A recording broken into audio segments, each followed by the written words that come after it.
El Salmo 2, es llevo como 14 salmos, no sé si los he contado.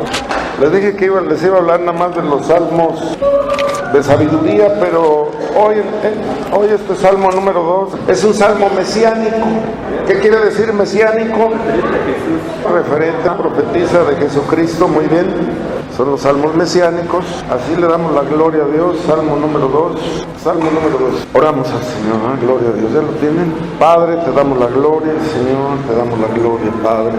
Es tu palabra, Señor, es tu gracia, es la redención de tu poder, Señor, es la gloria. Padre, es la palabra, Señor, que tú nos has dado, Señor. Es la palabra de amor, Señor.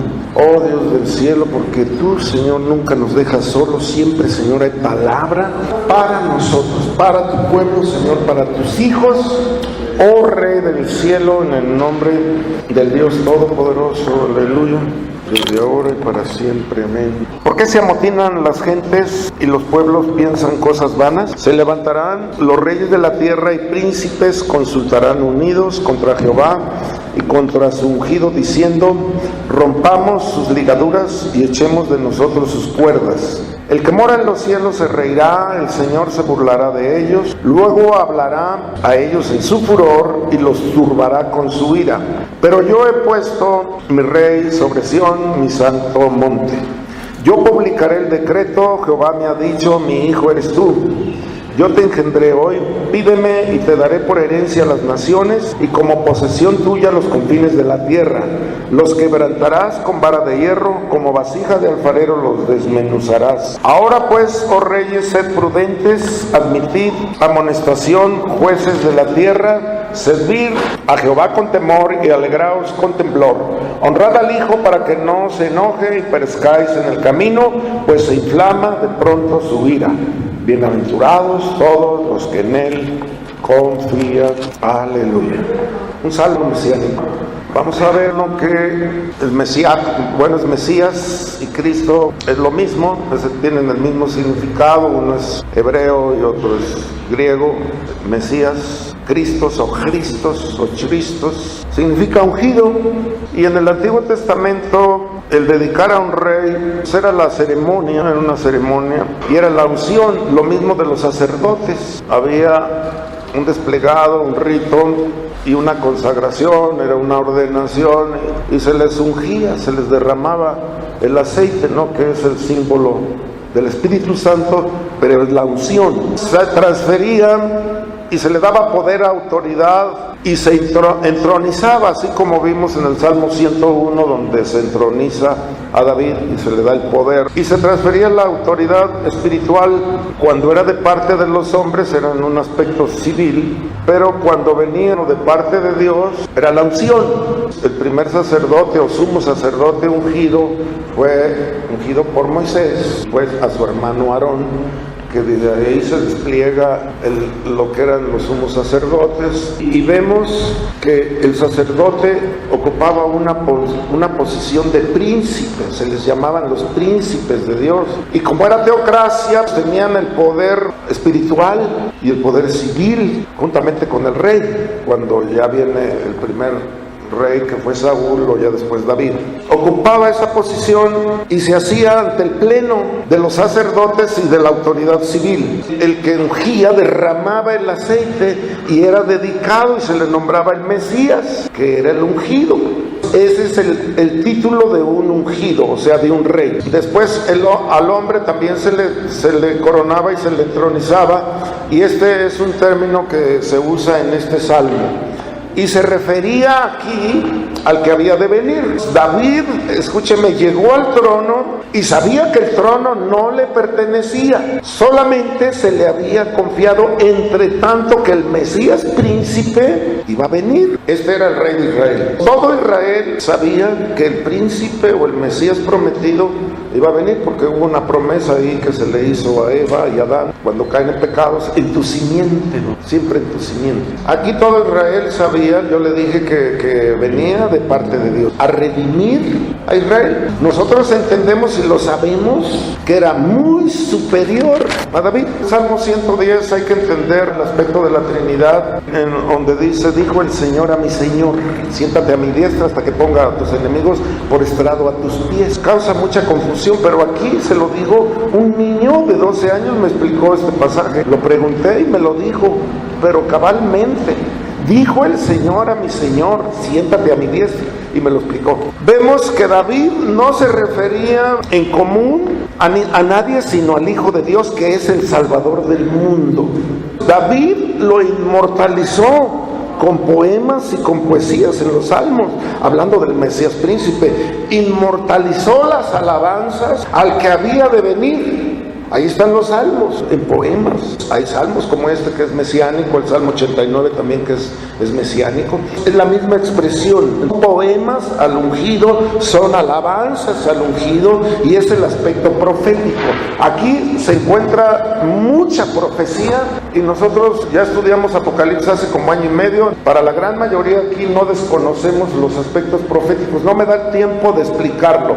Nada más voy a hablar un poquito de lo que viene aquí y de sus cumplimientos. David levanta la voz y habla del Mesías, habla de su muerte. El Salmo número 22 se le considera el lugar santísimo, el corazón del sacrificio de Jesús, y habla también en otro salmo que su santo dice no vería corrupción. Vemos que Jesucristo resucitó al tercer día, y habla de su santo, y muchos se preguntaban ¿de quién habla? ¿De él mismo? ¿No? ¿O de otros? Siempre ha habido muchas cosas, pero siempre se refiere al trono, pero luego trasciende la palabra hacia el Mesías príncipe, y eso es lo que nosotros debemos de entender.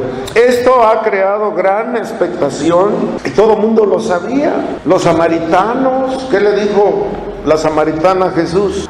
Cuando venga el Mesías, cuando lo tenía enfrente al Mesías, fíjese nada más, ¿verdad? Hay un pacto davídico en el Salmo 89 donde dice: de tu simiente y tus hijos se sentarán en el trono, y tu trono, le está diciendo, será eterno, sempiterno. A Abraham también se le prometió. Ahí ya empieza a delinear de dónde venía la bendición. Le dice a Abraham: en tu simiente serán benditas todas las naciones. A Abraham. Y en David específicamente ya está delineado: sobre tus hijos se levantará un rey que será eterno. Entonces, es fácil para nosotros que conocemos la palabra identificar quién es el Mesías príncipe, y nosotros hasta en forma natural nos venimos y nos arrodillamos y le reconocemos como el Salvador y como Señor, lo que los judíos y lo que otras naciones no. Y nosotros conocemos a Jesús, fue lo primero que conocemos. Hay que entender la profecía sobre nuestro Señor y el canto, porque también conocemos toda la tipología del Antiguo Testamento, y en toda la tipología del Antiguo Testamento sabemos y entendemos y proclamamos que Jesús es protagonista en todos los aspectos, en toda la simbología que tiene el tabernáculo y el templo.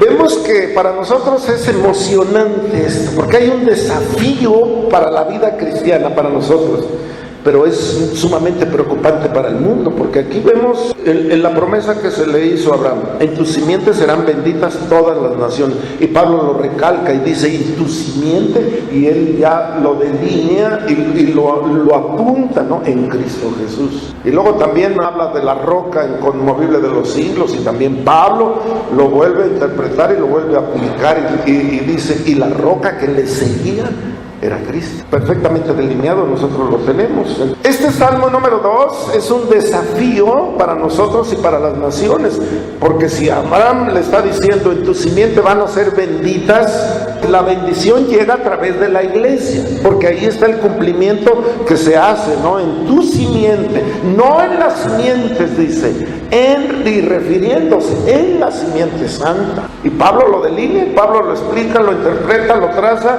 y lo aplica a la perfección. Nosotros lo entendemos así. Vamos a ver cómo surge un detalle curioso, fíjese, porque yo le dije, estaba hablando de Isaías, dice, habla de él mismo, o sea, en los escritos de Isaías, con Felipe y el eunuco. Si se recuerda usted ese pasaje, dice, acércate al carro, y iba el etíope leyendo ahí, iba el hermano Isaías y luego dice, ¿habla de sí mismo, o sea, del profeta, o habla de otro? Y este es un detalle curioso, porque aquí David parece que está hablando de él, y en realidad está hablando de él, pero trasciende, y ahorita les voy a explicar este detalle, y es curioso, porque aquí vemos como dos historias o dos tronos. Vemos la rebelión contra el trono de David, vemos la rebelión aquí en el Salmo 2 contra el trono de Jesucristo. ¿Cómo estudiar con respecto a David? Si cómo estudiar con respecto a Jesucristo. David tenía un trono, y era un trono civil, se le puede considerar, porque era gobernante, pero era rey. Pero vemos a Jesús en un trono espiritual, y esto para nosotros es sumamente emotivo, porque si ha habido guerra, y lo estamos viendo, lo vimos en Apocalipsis, guerra contra el ungido. En Apocalipsis hay una guerra, pero aquí también me publica y me profetiza que va a gobernar sobre las naciones con vara de hierro, y Apocalipsis lo señala. Y con vara de hierro no dice, bueno, pues va a aparecer hasta un dictador. ¿Por qué? Porque en el milenio, está hablando del milenio, habla del milenio aquí, cuando Jesucristo va a estar gobernando. Entonces, ¿va a haber naciones en rebelión? Sí, todavía va a haber naciones en rebelión. Esto es lo que nosotros debemos de ver, que es sumamente emotivo. Hay una guerra, les dije, contra el ungido, sí, y lo estamos viendo en Apocalipsis y lo profetiza aquí. Yo tengo que ver primero para empezar, les he dicho el contexto histórico. ¿Cuándo se escribió? Ya tiene más de 3000 años este salmo. ¿Cuál es el detalle profético? ¿Cuál es el estudio? Entonces, el estudio y el detalle profético aquí es la rebelión de los príncipes y de las naciones contra un reino sempiterno, o sea, contra el reinado de Cristo Jesús. ¿Encabezado por quién?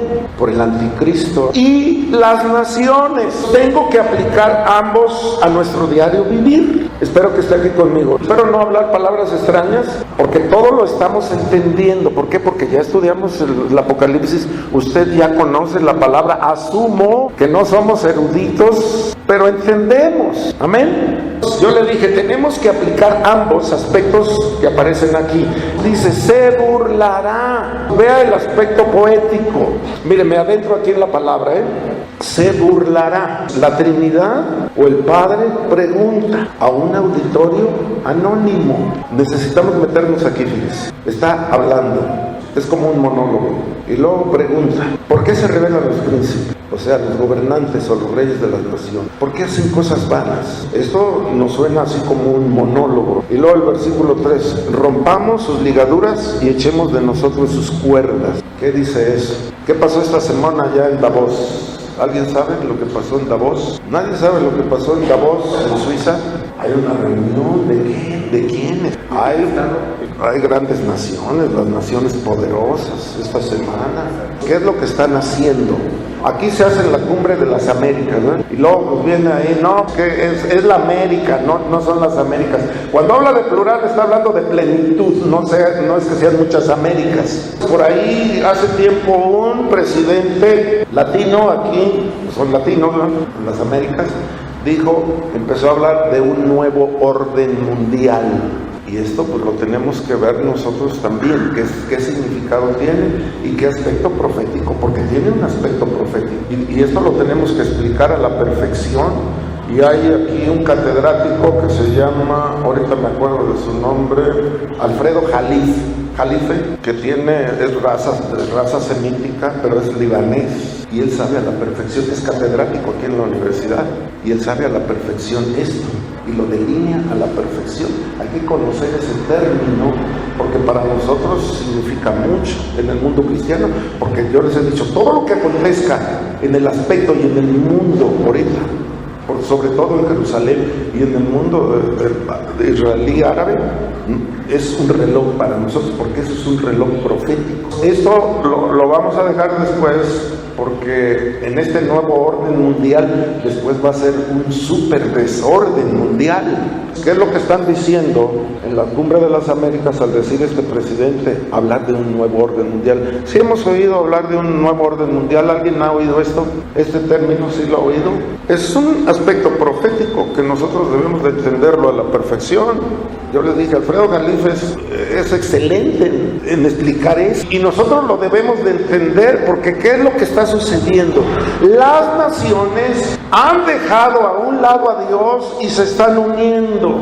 ¿Y qué dice aquí? Rompamos sus ligaduras y echemos de nosotros sus cuerdas. Es el monólogo, es como el padre que está hablando a un auditorio anónimo aquí. Nosotros debemos de adentrarnos en la palabra, entenderlo a la perfección, porque conocemos todo el Apocalipsis, lo conocemos. Hay por ahí un libro excelente que es Nuevo en Pentecostés, habla de los eventos finales. Él trata varias posturas y hay que entender las varias posturas que él trata ahí, y la postura que tiene el mundo cristiano. Y dentro del mundo cristiano, pues, desgraciadamente se los voy a decir, hay división en la forma de pensar, en la forma de trazar y en los eventos, porque es simbólico, el Apocalipsis es alegórico al 100%.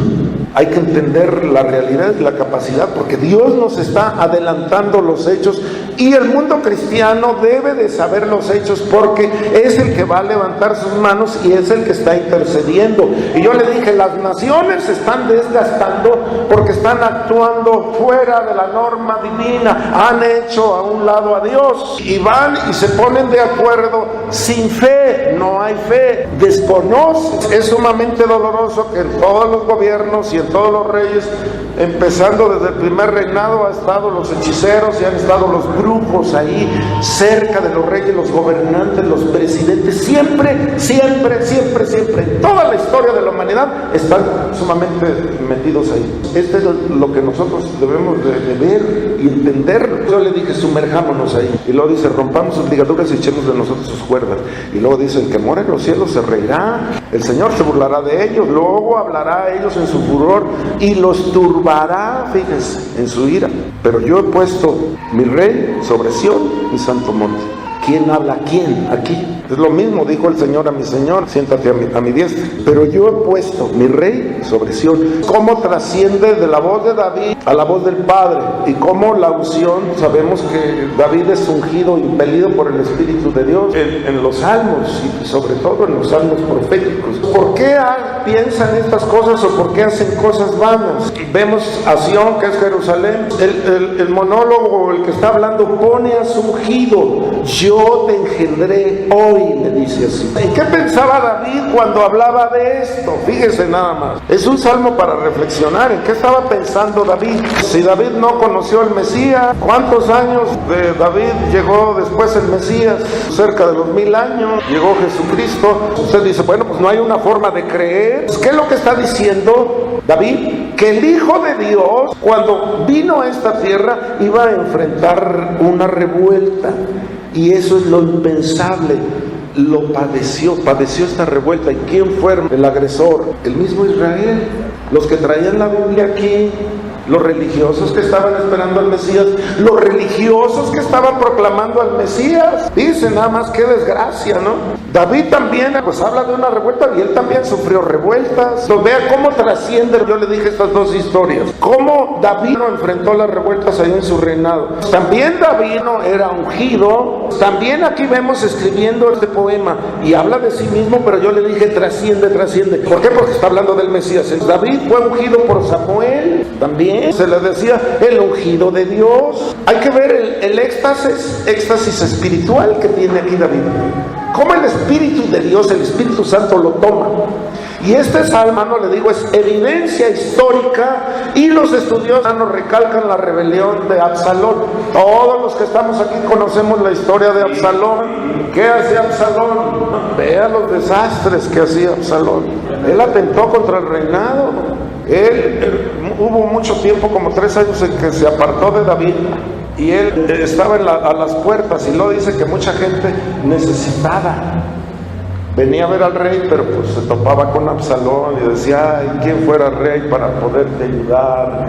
Y vea, una revuelta, y uno dice, pues no puede ser, una revuelta de su propio hijo, del propio Absalón. Vemos que los estudiosos, le dije, recalcan la revuelta de Absalón, y no es extraño para nosotros. ¿Por qué? Porque mire, nosotros tenemos hoy como creyentes una ventaja enorme de mirar retrospectivamente. ¿Qué quiere decir eso?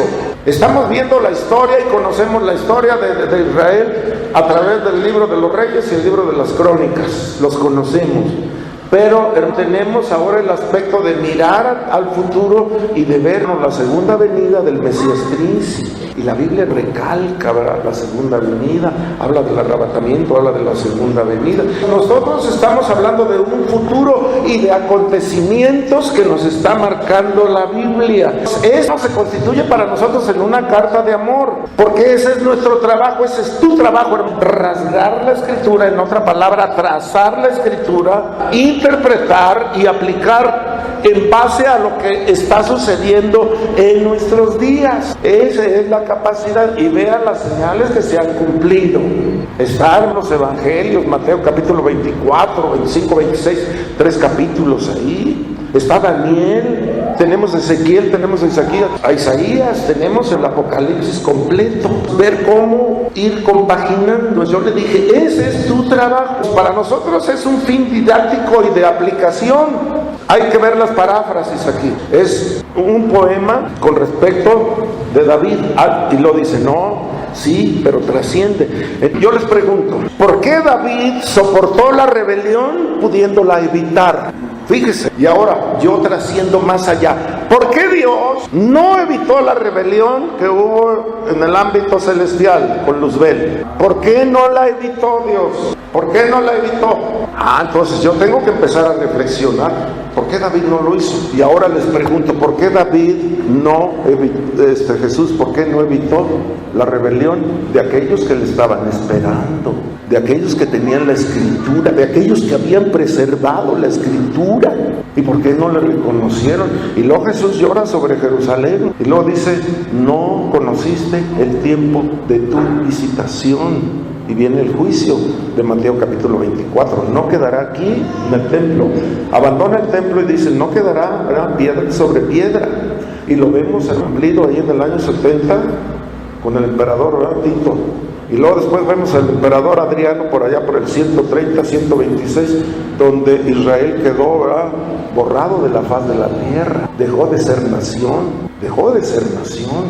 Y yo les pregunto a ustedes, ¿por qué Dios no evitó la rebelión de Luzbel? ¿Por qué David, pudiendo evitar la rebelión de Absalón y de los demás, por qué no la evitó? Y ahora, ¿por qué Jesús no evitó eso? Hay que ver las 7 palabras que Jesús emitió en la cruz. Estando en la cruz se conocen las 7 palabras y la mayoría son salmos. Estaba metido en los salmos Jesús. Dice, nadie me quita la vida, dice.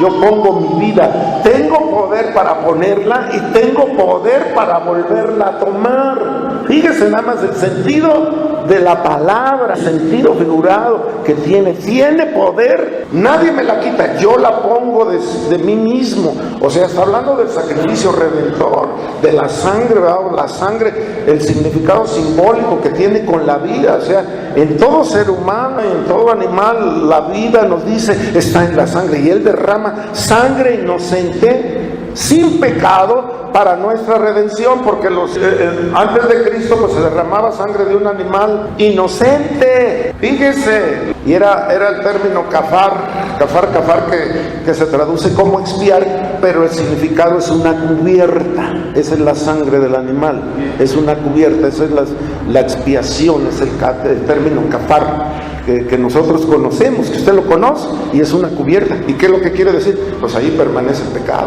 hasta la venida del Mesías, hasta que hubo el sacrificio perfecto en que los pecados, nos dice, yo no me acordaré de ellos, los destruyó, y dice, los arrojaré al fondo del mar y nunca más me acordaré de ellos. Dios tiene la capacidad de quitar de su mente y de su corazón la rebeldía del ser humano cuando éste se arrepiente, y esto lo sabemos nosotros a la perfección. No encontramos respuesta por qué Dios, por qué David y por qué Jesucristo no evitaron las revueltas. Lo que estamos viendo es que David está escribiendo sobre su angustia, que iba a ser la angustia del Mesías cuando estuvo en esta tierra. y escribe sobre el Mesías, sobre el verdadero ungido. Está hablando de la profecía del Redentor del mundo. ¿Quién puede pedir algo a la vida? Y nosotros lo hacemos, el Rey de Reyes y al Señor de señores. Y luego, ¿era el mejor hijo Absalón o era el consentido? Porque nos dice que estaba igualito a David. Y luego dice que era sumamente hermoso, que no había defecto de pies a cabeza en él. Entonces era lo mismo, era igualito que David, pero David nos dice que era el corazón de Dios, y Absalón se dejaba dominar por la pasión. Entonces, ¿cómo tenemos que nosotros responder en un aspecto filosófico aquí? ¿Cómo responder de esa forma?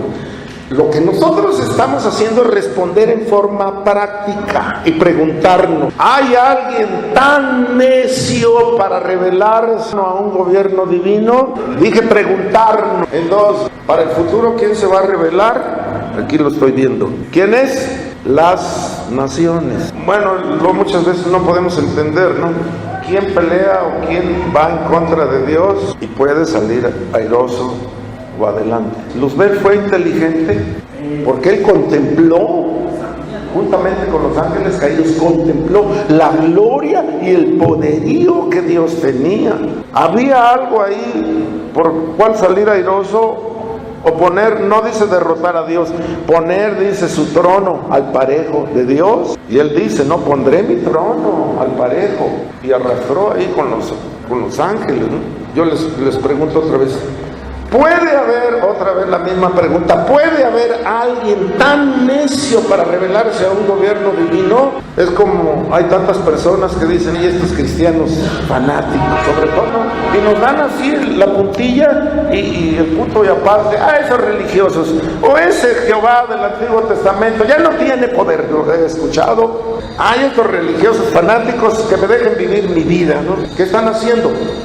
Poniendo punto y aparte a Dios, cuando todo ser humano vamos a enfrentar el juicio el día de mañana. Aunque nuestro juicio ya fue llevado en la cruz, Jesucristo lo llevó sobre sus hombros. El juicio de nuestro pecado, de nuestra deshonra, de toda la concupiscencia, fue llevado y fue juzgado en la cruz del Calvario.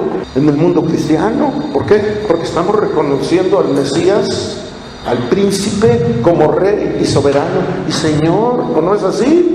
Lo reconocemos, sabemos que de él emana la vida. Y muchas veces se habla dentro del cristianismo como alguien apóstata. ¿Usted lo considera inteligente? Mucha gente vaya en contra de Dios.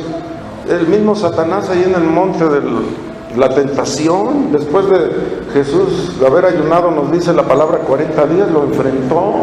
Oye, ¿no escogiste otro momento peor, le podemos decir, para enfrentar al Mesías y cuestionarlo?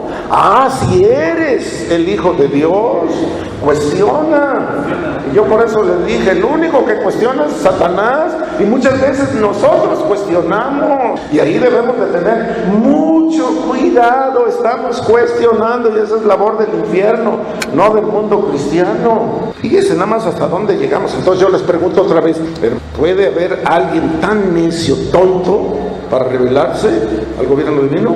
Sí los hay. Aquí estamos hablando de las naciones, Ya hablé del 101 y lo apliqué a nuestra nación, lo que estamos viviendo este año. Yo le dije, si el mundo cristiano no levanta su voz contra el pecado, si no levantamos la voz y nuestras manos al Señor, cuidado, nos estamos haciendo cómplices. Otra vez yo les pregunto, ¿es necio? ¿Es tonto? Y usted me puede decir, pues es que yo no me estoy revelando. Pero toda la iglesia tiene un trabajo. Luego otro ejemplo, ¿por qué si Pilato y Herodes se odiaban, a más no poder se odiaban, por qué se unieron? ¿Por qué se unieron estos dos? A ellos no les convenía, era pleito de los judíos, ellos eran gobernantes. ¿Por qué se unieron si se aborrecían? Yo pregunto. Se unieron y los dos juzgaron, ¿no? Y ahí se aventaron la bolita. ¿No es así? Luego, los fariseos y los saduceos, acérrimos rivales, enemigos, son religiosos, se unieron. Si los saduceos no creían, fíjense, eso es inconcebible, ¿no? Que los saduceos no creyeran en la resurrección. Entonces, ¿qué estaban predicando los saduceos si no creían en la resurrección? Bueno, es más, en el mundo cristiano, según Barna Group, una encuestadora cristiana, el 25 o el 30% de los que confiesan ser creyentes no creen en la resurrección. ¿Los saduceos qué? Y se unieron con los fariseos. Se unieron, ¿por qué? Si nunca estuvieron en nada de acuerdo. Bueno, eran sectas, se les reconoce como sectas. Se unieron contra Jesús para matarlo. ¿Qué es que estoy pensando? ¿Quiénes están uniendo?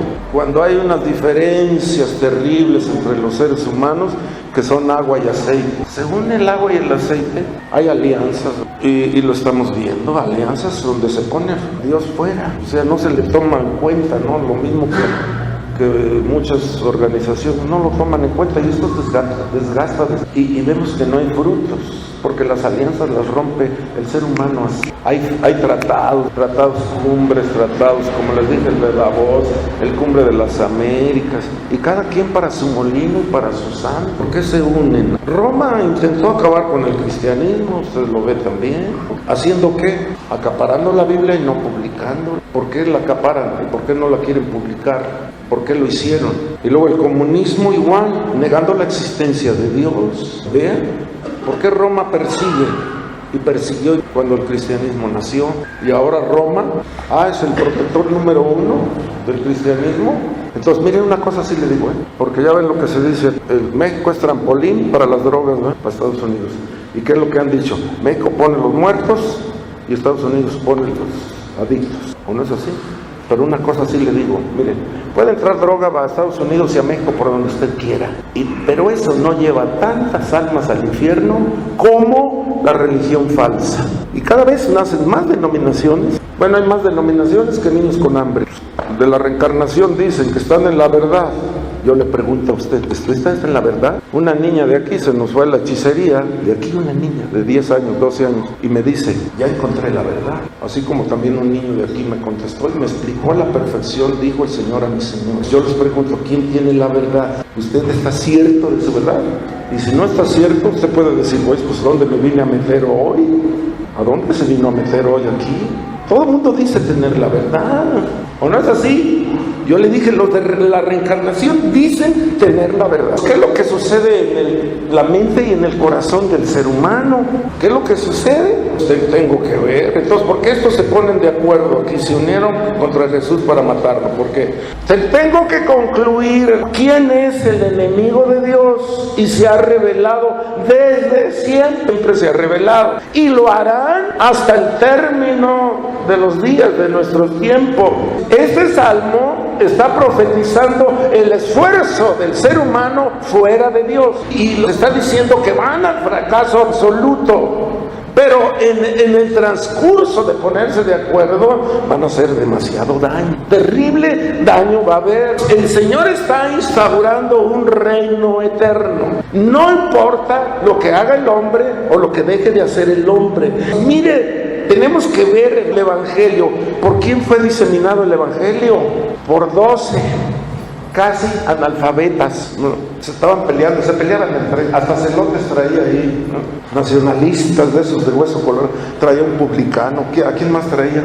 ¿Y qué nos dice ahí Pedro? No, miren, ¿quién es? Del vulgo, o sea, del popolo, gente común y corriente, casi analfabetos, 12 hermanos, y cómo ha crecido el Evangelio. Tengo que ver la trascendencia, de dónde viene la capacidad y la inteligencia de la unción que Dios da a sus hijos cuando estos se arrepienten, cuando hay un genuino arrepentimiento. ¿Qué es lo que estamos viendo? Que no depende del intelecto humano, sino de la entrega y de la pasión por la obra de Dios. Esa es la labor primordial del poder del Espíritu de Dios, porque ¿qué les dice el Señor? Miren, no te preocupes por lo que vayas a decir, porque el Señor pondrá palabras en tu boca y nadie te podrá enfrentar. Y eso es lo que hicieron. Y luego más, una promesa para la iglesia: las puertas del infierno, ¿no? Las puertas del Hades no prevalecerán. Y nos está dando la victoria ya de antemano a la iglesia. Estoy hablando de la iglesia de Jesucristo, redimida por la sangre, lavada por la sangre de Cristo Jesús. Esta es la iglesia, hermano. Esta es la verdadera iglesia, y no una iglesia o un cristianismo idolátrico. Él dice: el Señor se va a burlar de ellos. Y luego empieza a hablar del reino milenial. Yo publicaré el decreto. Jehová me ha dicho: mi hijo eres tú. Yo te engendré hoy. Pídeme y te daré por herencia a las naciones y como posesión tuya los confines de la tierra. Los quebrantarás con vara de hierro, como vasija de alfarero los desmenuzarás. Me está hablando de la época milenial. Aquí lo que acabo de leer. Y luego en el 10 hay una advertencia: ahora pues, oh reyes, sed prudentes, admitid amonestación, jueces de la tierra, sean naciones. Y luego dice: servid a Jehová con temor y alegraos con temblor. Una advertencia. O sea, y hay una parte para aplicar. Y usted me puede decir: oye, pues qué interesante, ¿no? ¿O no es sumamente interesante esto? Que el infierno, las puertas del Hades no van a prevalecer sobre la iglesia, sobre los redimidos. La iglesia no tiene rostro. La iglesia es un cuerpo, redimidos, es una congregación de gente santa, redimida y entregada para ser santos. Es una nación de reyes y sacerdotes, nación santa, pueblo adquirido por Dios para que anunciéis las virtudes de aquel que os llamó. Esto es lo que es el cuerpo de Cristo, un conglomerado de gente santa, entregada, limpia por la sangre. Limpia las conciencias, ¿verdad? Con el agua pura, también me habla la palabra. Dios nos está dando de antemano la victoria. ¿Dónde está Israel? Los que fueron contra el Mesías, los que se rebelaron contra el Mesías, ¿dónde están? ¿Dónde está Israel? Pues una minoría, una escasa minoría, que se les conoce como los judíos mesiánicos, que proclaman de Jesucristo, escasa minoría. ¿Por qué hay un freno ahí para reconocer al Mesías y nosotros no tuvimos ese freno? Hasta en forma natural, le acabo de decir, nos entregamos a Cristo Jesús y no nos metimos en los problemas ni en doctrina de los fariseos y de los saduceos, de todos los idóneos, de lo que usted quiera. No hubo en nosotros ese estorbo religioso que ellos tenían, porque hablamos de relación personal y muchas veces nos dice la gente: es un religioso fanático, cuando estamos hablando de un aspecto espiritual y de una relación personal con Cristo Jesús. Relación personal es una relación, un aspecto espiritual. ¿Qué es lo que esperamos nosotros? Yo le dije: el Señor sufrió una revuelta en el cielo, ¿no? David la enfrentó aquí en esta tierra varias veces, el Rey de Reyes la enfrentó. Nosotros mismos estamos como rebelándose. Vemos que el Antiguo Testamento termina que va a venir Elías, o sea, el espíritu de Elías, porque la Biblia me habla de 3 Elías, pero no es que sean 3, es uno solo, y me habla de la rebelión de los hijos contra los padres y de los padres contra los hijos, que es lo que estamos viendo hoy en día, rebelión. Así termina el Antiguo Testamento y así empieza el Nuevo. Vendrá el espíritu de Elías y quitará esta mala relación entre padres e hijos para bendición. Tengo que hablar de un aspecto que destruye. Hay una rebelión. Tenemos que ver nuestra capacidad y nuestra realidad, nuestra razón y muchas veces nuestra sin razón, porque hay maneras de hacer patente una rebelión. Se ha tratado de ocultar razones, sí, de dictadores sobre esta tierra, sí. ¿Cómo estamos viendo nuestro México hoy en día? Siempre ha sido apabullado por Estados Unidos, ¿no? Un pie sobre nuestro cuello aquí. Entonces, ¿cómo estamos viendo a México? ¿Cómo lo hemos visto? A través de los tiempos. La paz, yo le pregunto a usted, ¿qué trae la paz a una nación? ¿Qué es lo que trae paz?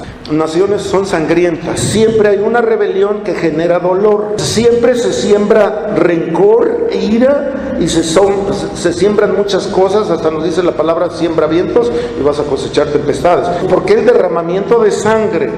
¿Por qué la torpeza de la rebelión? ¿Por qué la desgracia hoy en México? Y no estamos hablando de Idi Amin, ese fue un genocida terrible. ¿Qué es genocida? Que va contra su gente, contra su simiente, y la está matando. Los imperios, pues no vamos a hablar de los imperios, ¿no? Cómo han derramado sangre desde Roma a la fecha, ¿no? Entonces, ¿cómo evitarla o cómo acallarla? ¿Cuál es mi responsabilidad como hijo de Dios? Mi responsabilidad como hijo de Dios. Entonces, muchas veces Dios no nos llama a juzgar, nos llama a interceder, estar suplicando. Porque donde nos dice, ahí donde esté, ahí va a estar la paz de Dios. Y hay una palabra que es shalom, ¿no? Todos conocemos shalom, que es paz. Pero si yo les digo shalom ha, ¿qué te estoy preguntando? Shalom, paz. ¿Cómo está tu paz? ¿Qué estás haciendo por la paz? Es lo que emite el corazón. ¿Cuál ha sido nuestra desgracia? Nada más quejarnos y decir tenemos un mal gobierno, cuando en tus manos, estoy hablando de la oración, trasciende a la eternidad. La oración trasciende a la eternidad. Ya vimos esto y tal vez si Dios nos lo permite voy a seguir hablando después de los salmos de la oración, porque trasciende a la eternidad. Se hacen muchas cosas vanas sobre esta tierra que el día de mañana perecen, se acaban todas las cosas que hacemos materialmente aquí, pero hay cosas que duran hasta la eternidad. Tus ofrendas, tus oraciones, muchísimas cosas que nosotros hacemos, pero que van trascendiendo. ¿Cuál ha sido nuestra desgracia? Que tenemos cristianos que no están bien firmes ni cimentados, no hay bases teológicas fuertes dentro del pentecostalismo. Tal vez en los bautistas sí, pero es muy fácil ver a un pentecostés hoy dándose golpes de pecho y mañana me lo encuentro borracho. Esa es la gran desgracia, dándome golpes aquí de pecho y en la semana haciendo lo que les da su regalada gana. Eso es una hipocresía. Eso atrae la ira de Dios. Más que estos que están actuando en incredulidad, atrae la ira de Dios. Eso es espantoso, es cruel, es sanguinario, es de lo peor que sucede. Como queriendo engañar a Dios. ¿O qué estoy haciendo? Queriendo esconder que Dios no ve o Dios no sabe. Eso es lo que verdaderamente atrae la ira de Dios, la hipocresía. Ya vimos en Proverbios, 6 cosas aborrece Jehová y aún 7 abomina su alma. ¿Y cuál es esa? Número 7, el que siembra discordia en la familia o entre los hermanos. Espantoso, la murmuración espantosa. Hay que ver lo que Dios aborrece y lo que Dios ama, y esto lo debemos de entender nosotros. ¿Cómo manifestar mi responsabilidad? ¿Cómo ver la palabra de Dios? ¿Cómo manifestar mi inconformidad ante las naciones? Cuando estamos hablando de un México donde hay libertad de expresión, ¿sí? ¿Qué es lo que puedo hacer? ¿Qué es lo que debo de hacer? Eso es lo importante. La rebelión es falta de sumisión, falta de humildad a la palabra de Dios, falta de sometimiento, hacer lo que yo quiera. Ahorita ya los veo, hermanos, todos, y los veo hasta cuándo, ¿Qué hizo usted en ese lapso? Porque Dios es Dios de todos los días, no de cada 15 días ni de cada mes. Tantas personas que he encontrado, es que esto sí en la palabra y esto no.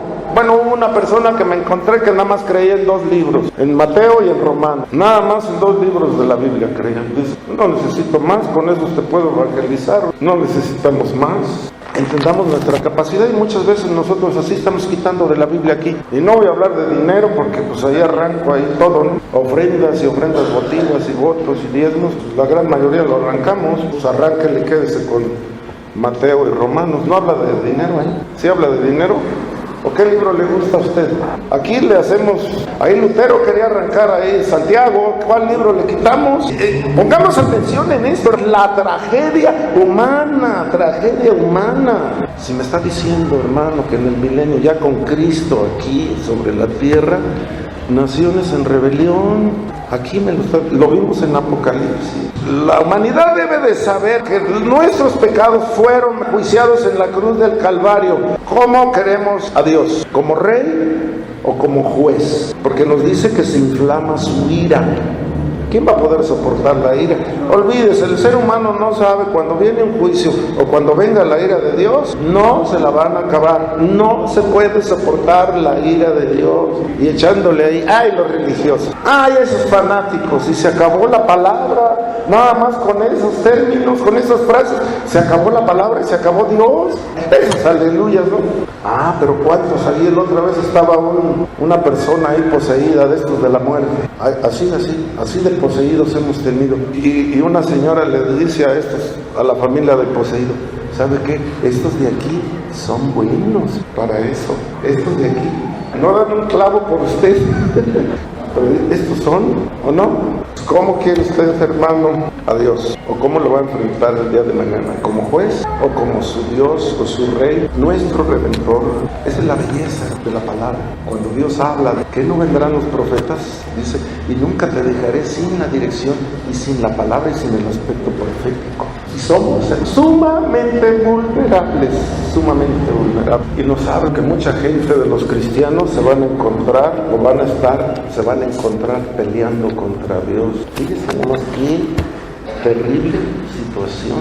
¿Quién se quiere encontrar peleando contra Dios? Nada más por mi forma de ser y mis pensamientos. No tomé en serio la palabra de Dios. Hice vano, fui necio, fui insensato. La palabra de Dios se toma y se lleva a cabo y se hace porque hay un celo que quema nuestras vidas, quema. Y si usted no siente ese fuego y ese celo constriñador por la obra de Dios, ¿sabe qué? Le va a hacer mejor ponerse lo que usted quiera hacer, ¿no? Y ya le dices, Dios es bueno y Dios es grande y Dios es poderoso, Dios es compasivo y misericordioso dentro de esta dispensación, la dispensación de la gracia. En el arrebatamiento se acaba la dispensación de la gracia, se acaba. Y después va a ser a desgreñones y a golpes la salvación y a muerte. A precio de sangre o de tu sangre o de los seres humanos que queden aquí, a precio de sangre va a ser la salvación. Es como los salmos imprecatorios. Acuérdense que hemos estudiado los salmos imprecatorios. Así va a ser al terminar la dispensación de la gracia. Dios tenga misericordia ahora sí, no de México, porque aquí habla de las naciones, pero a nosotros nos corresponde empezar por nuestra nación. Le damos la gloria a Dios. ¿Todavía quiere usted darle la gloria a Dios? ¿Todavía, hermano? ¿Todavía?